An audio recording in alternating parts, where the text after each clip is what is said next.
Welcome to the Fanatical Elfz Show, part of the L Network. We are a bunch of wild and crazy Cleveland Browns fans, bringing you all the latest in Browns news. Tune in now.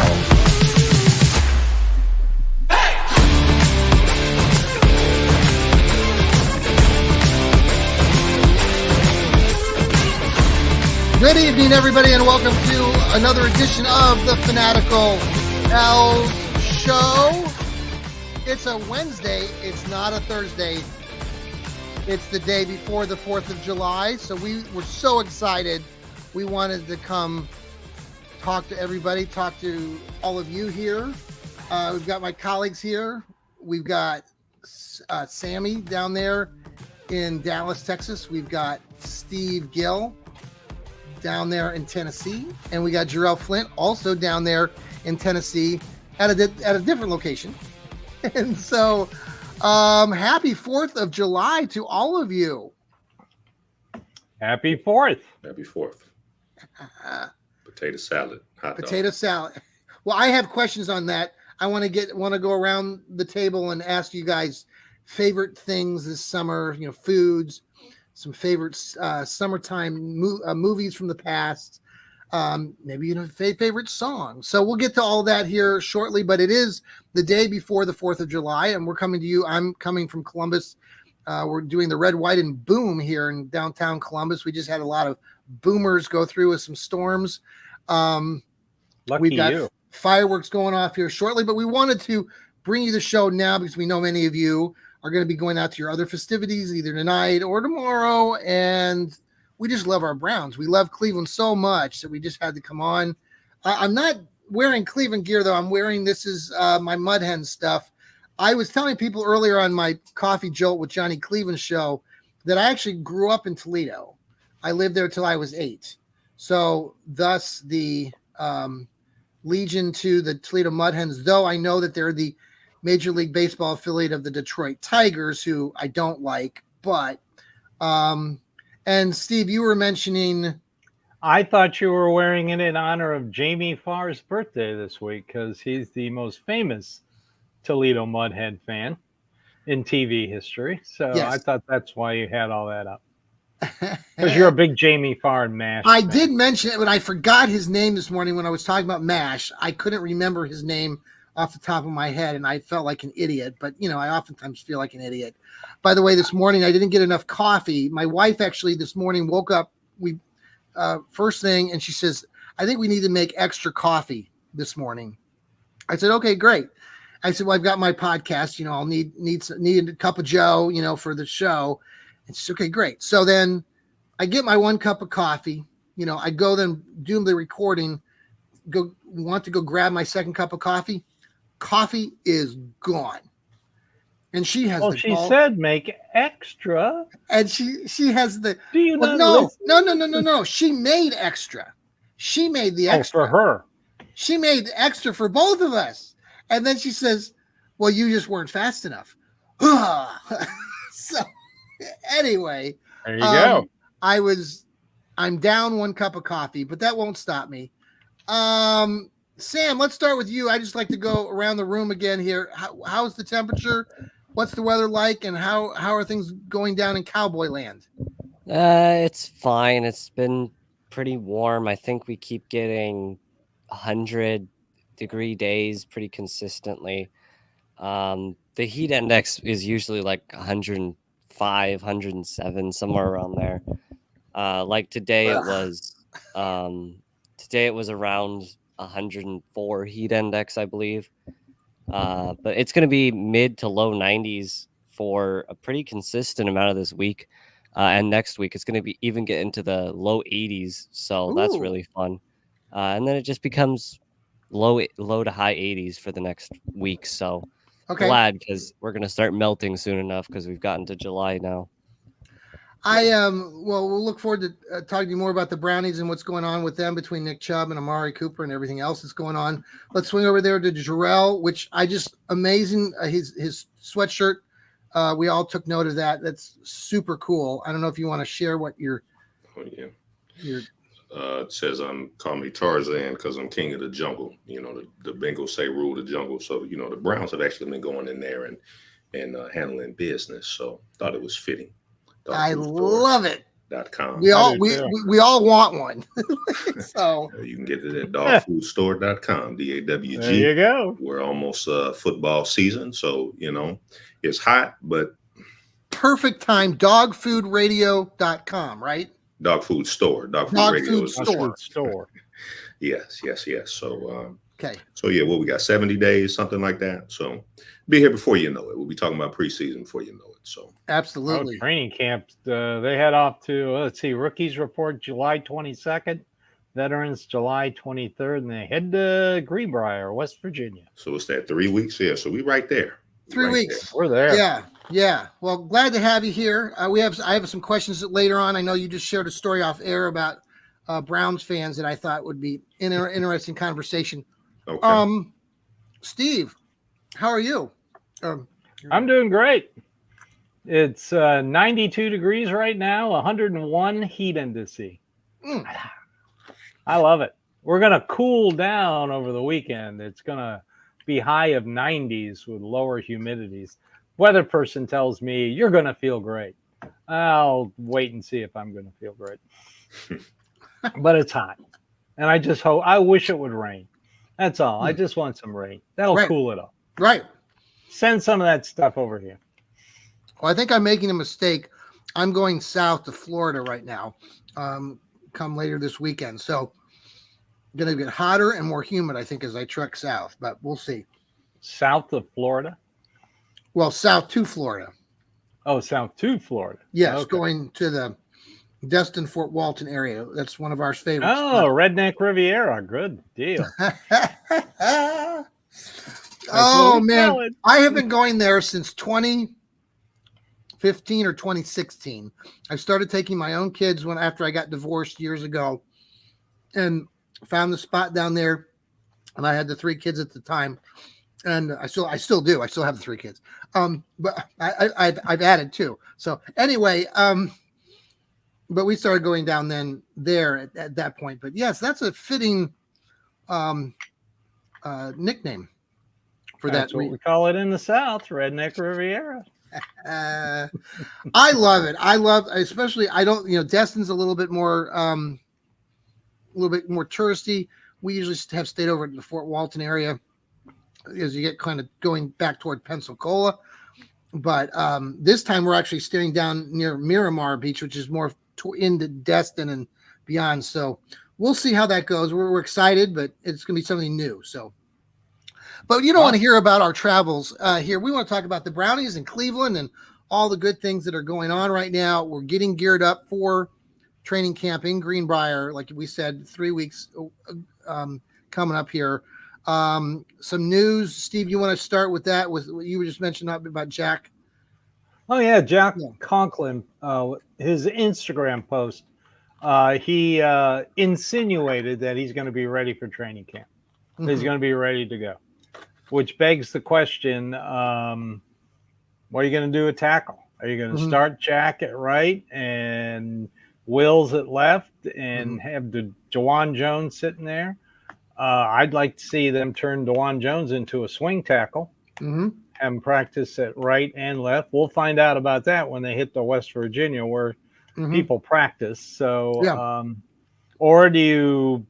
I read one article from somebody who said that they are going to start DeJuan Jones and Jedrick Wills and have Jack come in. Not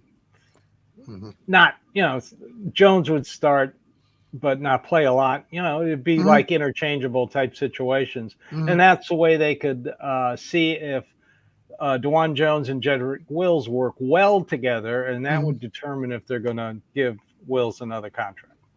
Yeah. I like that. I like that take. Jarrell, what do you think about that with the O line? I want to get to the defensive line. I want to talk about the defensive line here in a minute, but the O-line? I think it's a good problem to have. I think the fan base has been kind of hard on Wills in terms of, I guess they make it seem like he's loafing sometimes on plays. Yeah. But, to have DeJuan Jones, Conklin, and Wills, I'm sorry.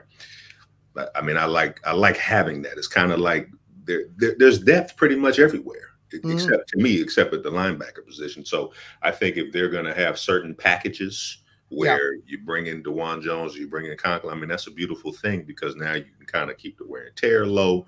You know, I don't know how defenses would plan for something like that. So I like that. I like options.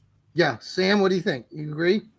Yeah, I like DeJuan Jones though. He's a pretty good player. But yeah, again, great problem to have. We could be having no quarterback, no running back, no wide receivers. It's nice to just talk about offensive line situations that aren't even really a problem because all three players can play the position and play it pretty decently. So it's more of a self-created problem than a important problem, but it's a good problem to have, and it just shows that the Browns are a very good team and well-built team. That our biggest problem is offensive line positionings. Let me ask you this then, Sam. We'll go back around the room then. Let's look at defense. Eddie McDonald, good writer for Dog Pound Daily. I've written with him for over the years. Came out with an article that he was referring to, an article that Peter Smith wrote for SI this week about Maurice Hurst. And Maurice Hurst on the defensive end.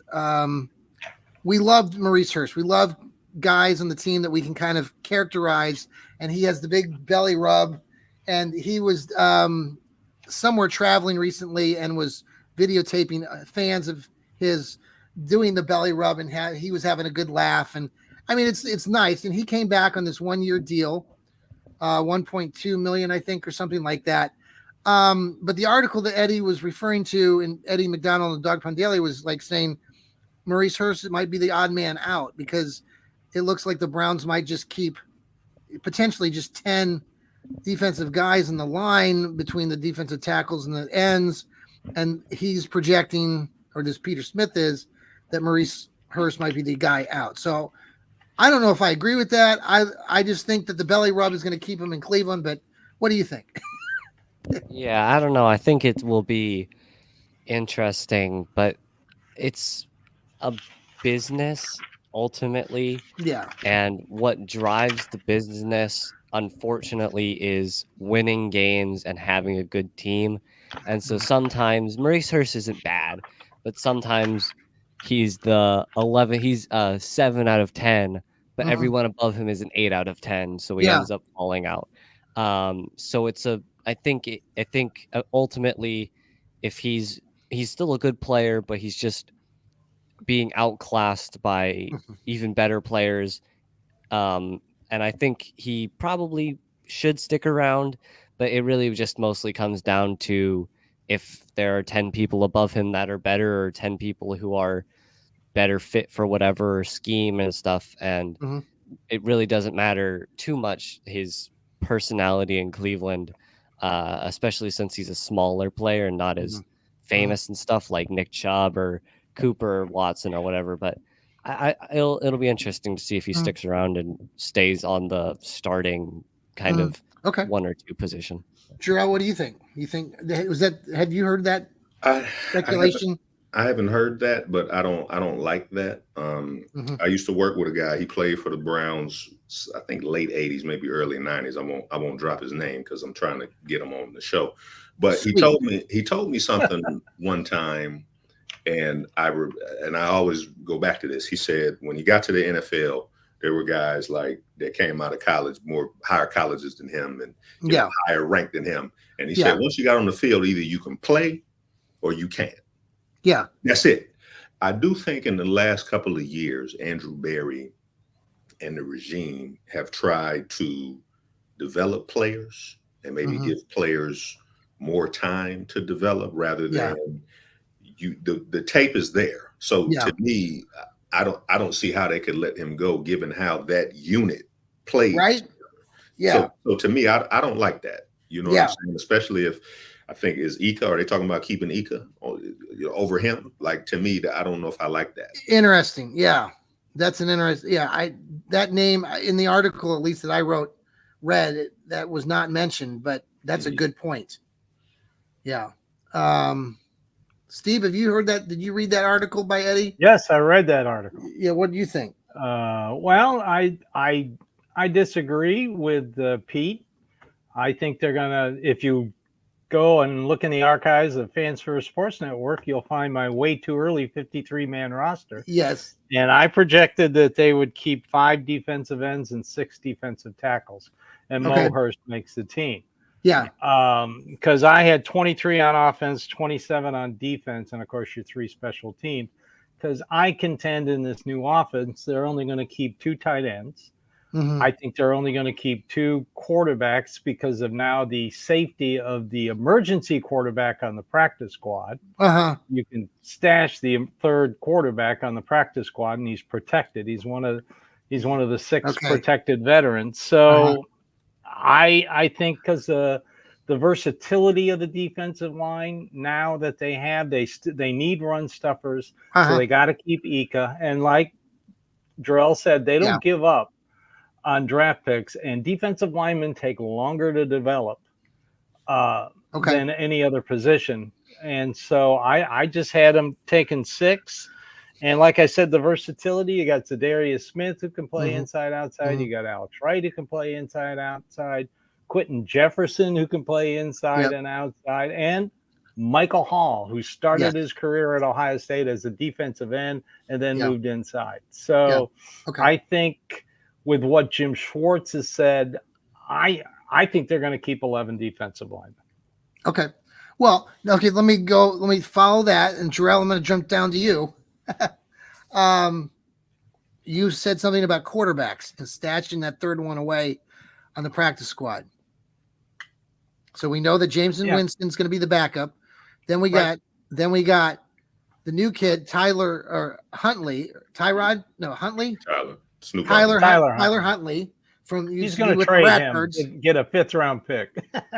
Okay. Well, and then we have Dorian Thompson Robinson. So in that same article, I think, or even Eddie was speculating that would they keep 4 quarterbacks?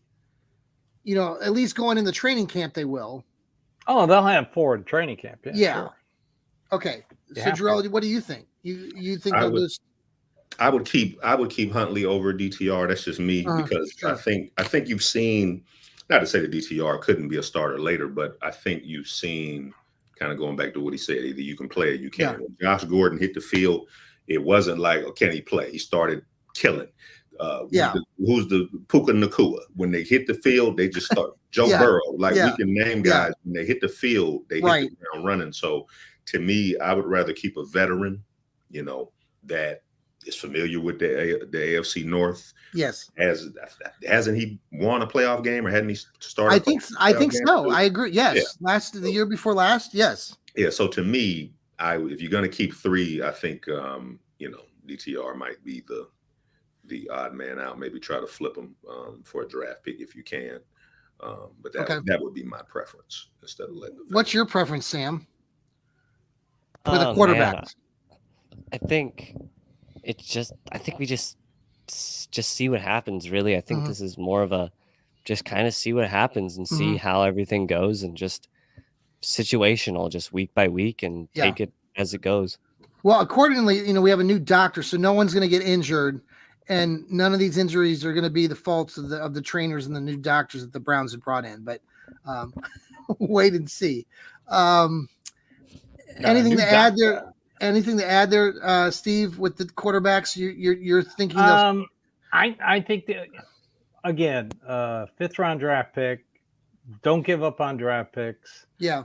Keep them on the practice squad. I think Andrew Berry, if Huntley looks good in preseason games, he'll trade him, probably get a 4th round pick for him, because that's the magic that Andrew Berry does. And just a reminder, the quarterback position is very important.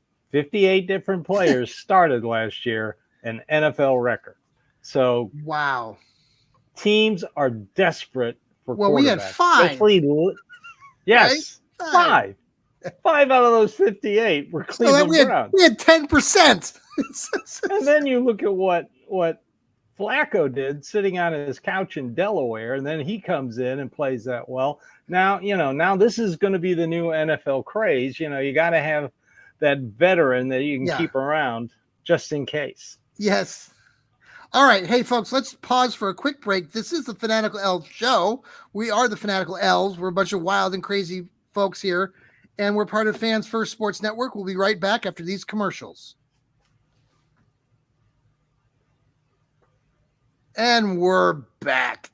Hope you enjoyed those scintillating commercials. Go Browns. Go Cleveland. We really appreciate everybody who tunes in and watches right now. I know there are many of you who are watching on the X, on Facebook, on YouTube. We're really trying to grow our YouTube brand. I'm thinking, guys, that I want to do our next giveaway that's going to include YouTube, where I can see on our YouTube page like who's subscribing, and maybe the next contest we'll do is that you need to follow us on both the X, and maybe you get an extra gift, a second gift in addition to the first gift if you're following us on YouTube too. Now, my YouTube experience is not as great as my son's. My son has 10,000 subscribers on his YouTube channel, and you get money when you get to 10,000 subscribers, quite a bit. Wow. So we're not quite there. I think we have about 150. So we need to grow our brand, but we are knocking on the door, though. I want to thank you guys who have been listening to us and reading our texts and tweets and stuff, and have subscribed to YouTube. But you can really help us out by downloading us and subscribing and following us on Apple, on Spotify, on iHeartRadio, any platform that we have. That we're on every platform for podcasting. You can catch us anywhere. So we really need you to spread the love. Tell all your other Browns fans. I watched a great podcast earlier, a bunch of new guys, or not new guys maybe, but they have their own show called the Bearded Browns Podcast. Got a chance to watch them earlier today, and really enjoyed their podcast. So if they're following us or watching us right now, I really enjoyed watching your show. Maybe you guys can spread the love and tell them about our podcasting as well. So, okay. Happy 4th of July, guys, by the way, tomorrow. Ooh. I did want to get into some of those dazzling questions for you since it's summertime. Dazzling. Scintillating, tantalizing, dazzling. Those are the words that we would use when we'd, spit out those gifts at halftime of the Browns backers. Steve, you'd probably do that too, right? You'd give away gifts at your Browns backers down there in Nashville. Oh, God, yes. I started that little tradition that continues today. I had designated people in the audience who would go, ooh, when I picked something up. Right. Okay. Now this is all right. Here's my thing. I want to talk about Deshaun Watson just for a minute. I'll try to keep it to football. Oh, here we go. But I want to get okay. And I don't want to spend a lot of time on it because I know we're not that kind of podcast. But Deshaun Watson and his girlfriend, and I want to get this right. I didn't realize, I'll be very honest, and I'm an old guy, and I follow the Browns, but I don't pay attention to these guys' personal lives that much, unless it's Deshaun Watson, which I really hadn't been paying attention to very much. So he was recently on a vacation with his girlfriend, who he's been going with this young lady for like 4 years, maybe now 5 years. And her name is Jilly Anas, Anais. And I didn't realize that she's quite the little bit of a star growing up. She was the 2011 Miss Teen Houston, Texas. She's since produced her own songs, like music, and then was an actor. She was in shows and TV shows. I did a whole not a thorough, but went back and I looked at all kind of her past and where she's kind of come. Interesting. The side note here is that she has a huge following on social media. I didn't realize this. She's a social media influencer is what they call her. She's got 2.5 million followers on just Instagram. She has her own website that's the Jillian or whatever, Anas, whatever. Her perfume, she has music, perfume. Her perfume is called Boss Baby by Jilly Anas, which is $85 a bottle, which is kind of cheap probably. So anyway, what I'm getting at is that she's posing pictures with Deshaun over this last weekend over there in Spain. I don't know if you caught any of the pictures, but they're very provocative. I didn't think they were provocative. I mean, come on. They're young. Well, welcome yes, they're both. They're both. Welcome to 2024, they're both John. 20, they're both 28 years old. No, and I get that. I get my. Okay. Get off of my lawn. Two things here. Two things. I want to get. Okay. Did you know that before she dated Deshaun Watson, she had this big relationship with. I want to get it right here. She was DeJounte Murray, who plays for the San Antonio Spurs. He was a basketball player. I don't know if you recall that. But the two of them were dating, and they had like a YouTube channel that was doing like a reality show. And at the time, she was dating this Murray guy, and then they had a falling out in like 2000. I don't know when it was, 13. I don't know, but the story is that this Murray kid only got like $6 million, and this other guy got like $28 million for his signing thing for basketball. And then on this podcast or this reality show, she was complaining about how she has to pay the bills and she has to take care of him and all of this, and suggesting like he wasn't the breadwinner and wasn't doing enough. And so now we've seen these two, Deshaun, hook up now with this young lady, and it just, I don't know, is she a gold digger? And I know that's maybe not a topic we have to talk about, but I just thought the whole thing just doesn't sit well with me, because I think that Deshaun Watson is a good quarterback. But what concerns me going forward, like with anything, is that if he's already got all these other things on the side that are behind him with his past issues. I don't know. And I guess you're right, Steve. And, they're 28 and they're just doing what I guess 28-year-olds do. But I just think it's a distraction. And I guess that's what I'm getting at. I think it's a big distraction. And I think that if Deshaun Watson does not play well going into this season, or if for whatever reason, or he gets, I think there is a huge mass of Browns fans that loathe Deshaun Watson and are looking for anything to get him out of town. The sooner that they can get rid of him, they will be happy. And so that's what I'm trying to get at, is like, it seems like Deshaun is, posing all these photos that I feel are provocative, and that's fine. They're 28. They can do what the hell they want. It's just, I think it's a sideshow. And I think that kind of sideshow, it reminds me of like Johnny Manziel. And obviously they're far different types of quarterbacks and athletes, but it just has me concerned. So does anybody want to speak? Okay, so let me get this straight. They're celebrating their 5th anniversary of dating. So she was dating him in 2019 and 2020. Yes. So how 2020 was his best season statistically that he ever had. So how does that affect? And they were early in their relationship. So how did that affect him then? It didn't. Deshaun Watson knows what he has to do, and he knows what he has to do on the field. Okay. Provocative photos. Have you watched TV lately? Steve, they've been used.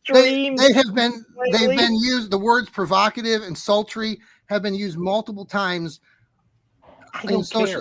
Right. I mean, as long as he shows up in West Virginia, throws the ball with no pain, with accuracy. Yes. What he does in his off season is his business. Okay. Yeah, so, I don't care. I really don't care. I saw the pictures and went, oh, she's a good looking girl. And that's all I said. I moved on because. Well, there were a few that were very provocative, and you probably saw them, and maybe you didn't think that they were, but they were. They didn't leave anything. I stream things on TV at night that would probably make you blush. No, my wife and I watch TV all the time. Does anybody else want to speak on this topic? I'll just say one thing. It's unbelievable how much social media makes you nowadays. I mean, it's insane. Yes. But they're both filthy rich. I mean, they're both young, disgustingly rich. it's 2024. If you can date an athlete, you're gonna just get money because they'll pay you to do whatever the heck you want. But who cares? It really is just it's just a little thing, you know. I don't, will it last? Who knows? Yeah. But athletes do this kind of thing. Really rich, really young athletes just kind of date around because they can. And who's gonna say no to some guy making? How much is he making? Like 45, $50 million a year? $46 million a year. Yeah, Thank you, Sam. he's making $45+ million a year. And who's going to be like, nah, I don't actually want to date you, even though you're making maybe 10 times but that's what I'm getting at, income. is that is this girl really in love with Deshaun Watson? I mean, I'm just asking. 5 years. They've been together for 5 years. Well, is the 5 years tied to love, or is it tied to money? At this day and age, 5 years is a long time. Is pretty good in 2020.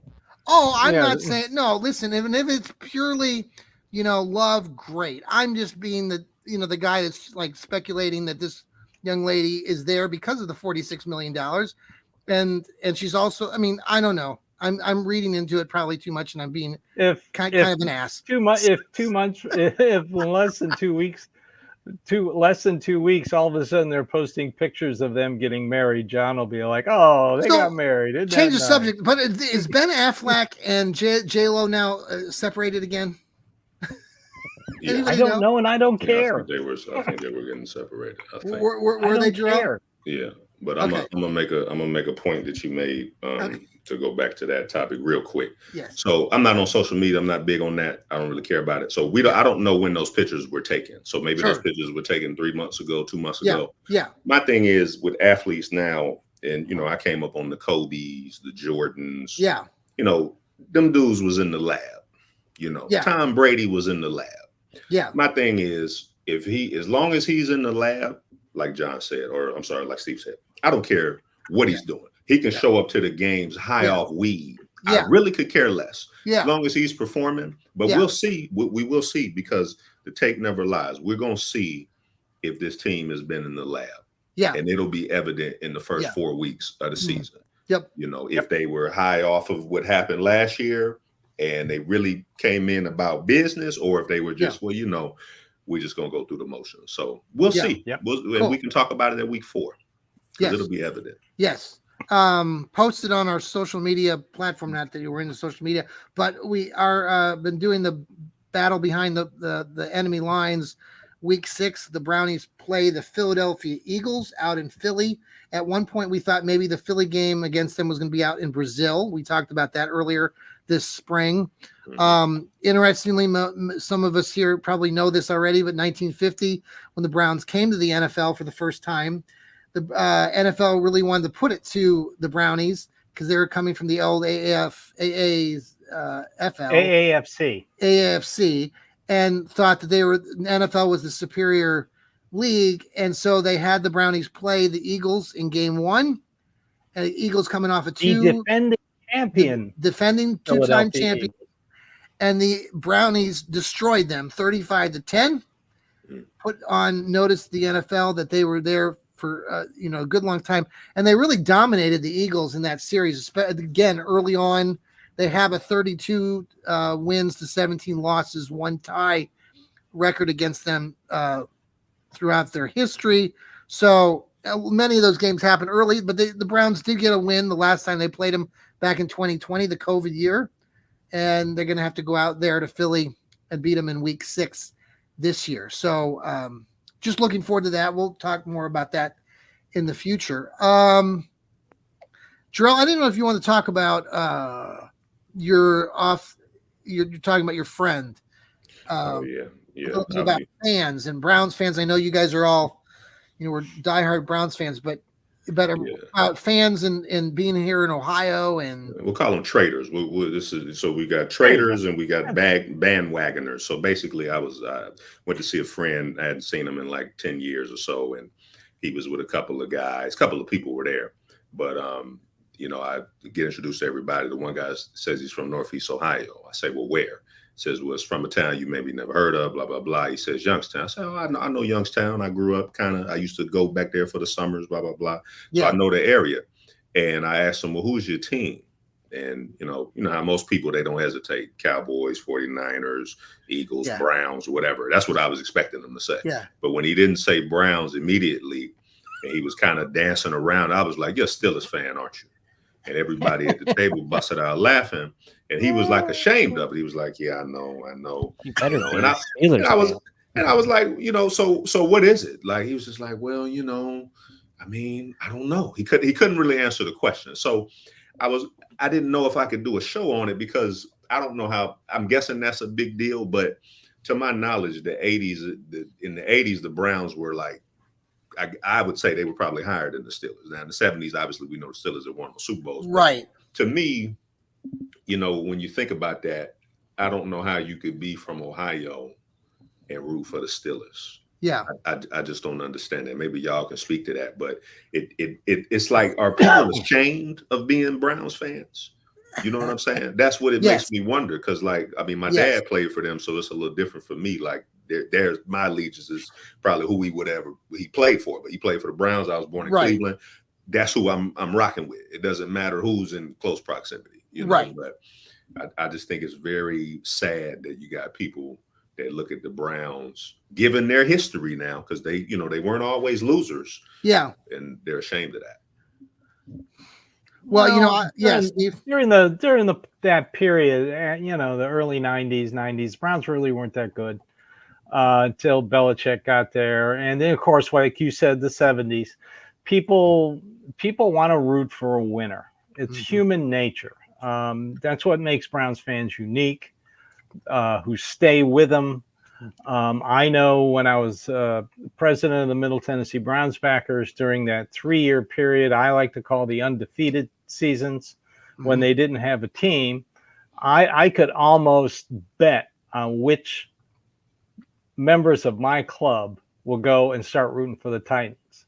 And I was right 95% of the time. Really?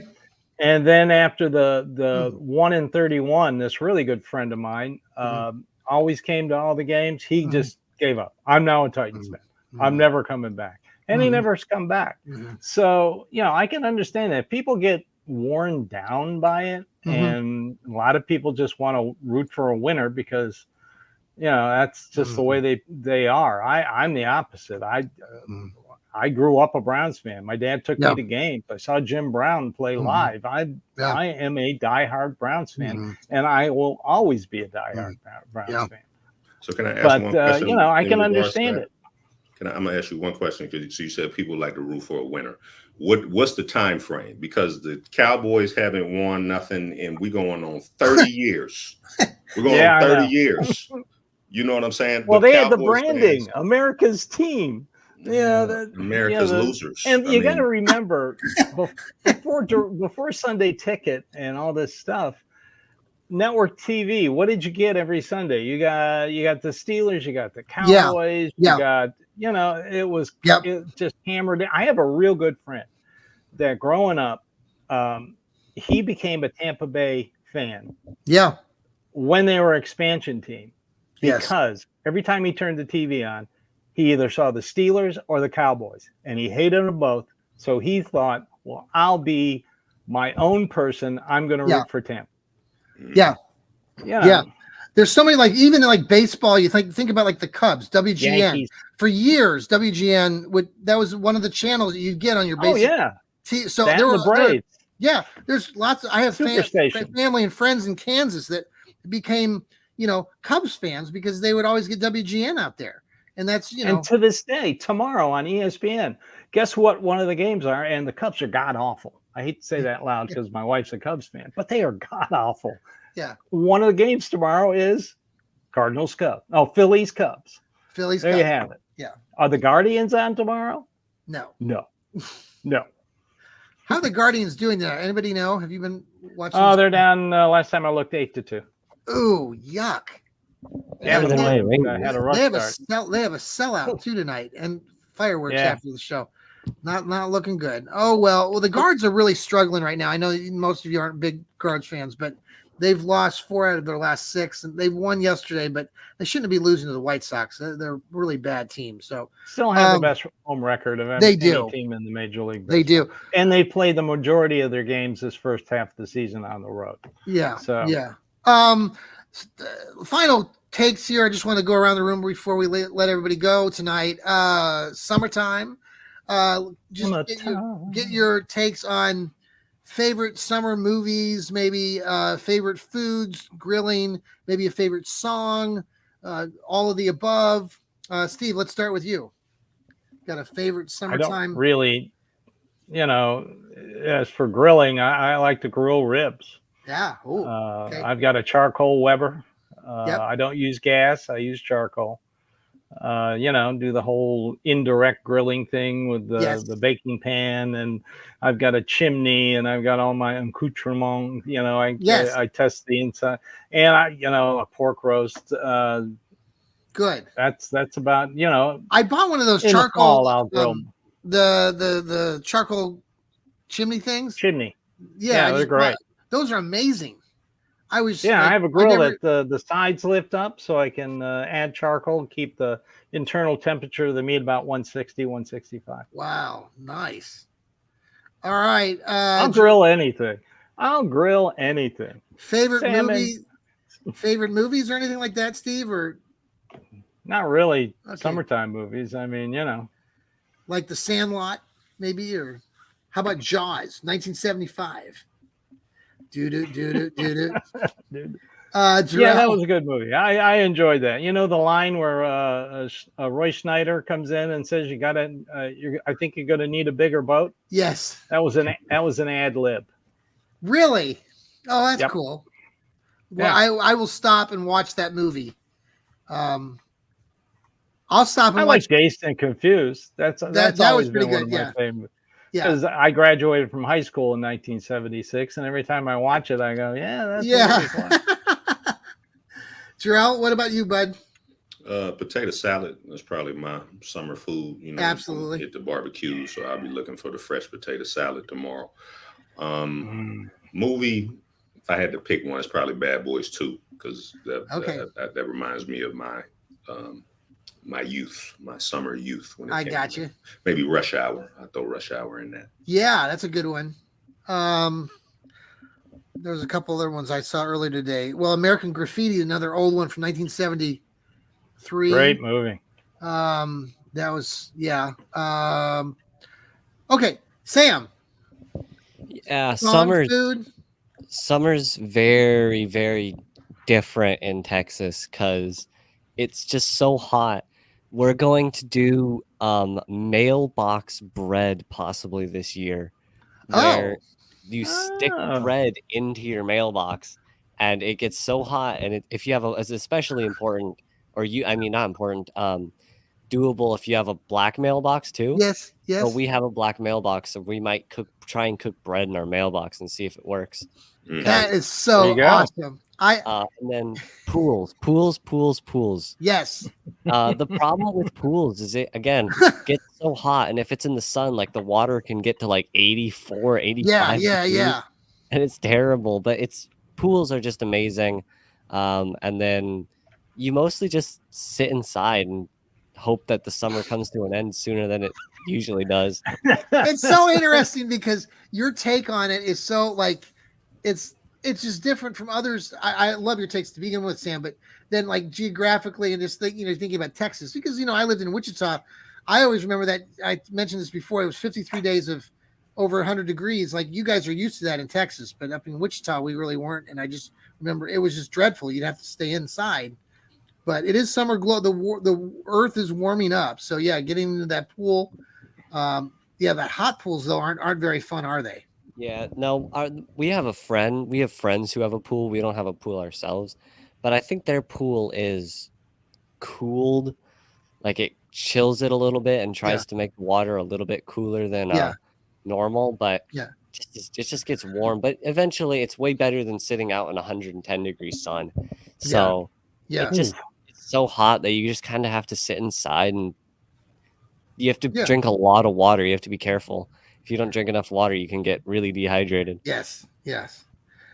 Hey, everybody, happy 4th of July to all of you. Go Cleveland, go Brownies. Really enjoyed talking to you guys tonight. We're the Fanatical Elfz. These guys do an amazing job every week. They're great podcasters. They're great writers. They sell apparel. Jarrell's got his dog store. Dog food store. Dang it. Dogfoodstore.com. Thought I had it. Everybody heard that, right? Go buy his stuff. You can buy our stuff too. We've got a link to our material on our X page. Spread the love. We're Browns fans. You know, if you know a Browns fans, tell them about the Fanatical Elfz. We just appreciate you coming in, tuning in. And I hope everybody here and everybody who's listening or watching has a great 4th of July. And enjoy your week ahead. Steve's got his Dog Pound South podcast. Sam's got his Browns breakdowns. Which I haven't been doing very often, but I should be able to get one out on Saturday. Jarrell with his Dog Food Radio. Got it. Hey. I've got my Coffee Jolts with Johnny Cleveland and the Johnny Cleveland Show. We got Rod Bloom, who does the Browns Blitz. And we, of course, got Noah Olson with the East Bank shows. Great stuff there. And then Lou Marconi. We can't forget about Lou, our pro wrestler, does his Burning River Browns talk every morning, every night. So he'll be coming on at 9:40 tonight. So tune into him. Lots of news probably coming up here in the next week. We're always keeping busy. Watch for these guys writing. They write for the Fanatical Elfz or in Fans First Sports Network. I think, Steve, you just came out with an article this week. No, that was my blog. That was your blog. Dogpoundsouth.net. Fridays I do an article. I haven't decided what I'm going to do yet. We're doing a top 10. I'm doing a new podcast, the Historically Speaking Browns podcast, where we're taking the top 10, and I'm writing about it for Fans First. Top 10 Browns since 1999. We've covered number 10 was Baker Mayfield. Number 9 was Tim Couch. 9 was Phil Dawson. In Phil we trust. Tim Couch was number 8. And today we introduced Josh Cribbs at number 7. There was some pushback from a few fans who said, I got Cribbs in my top 3 since 99. So maybe we can talk about that next week when we have more of the list. All right. Happy 4th of July. Go Browns. Go Browns. Now I got to get my computer to turn back on. It fell asleep. Bye.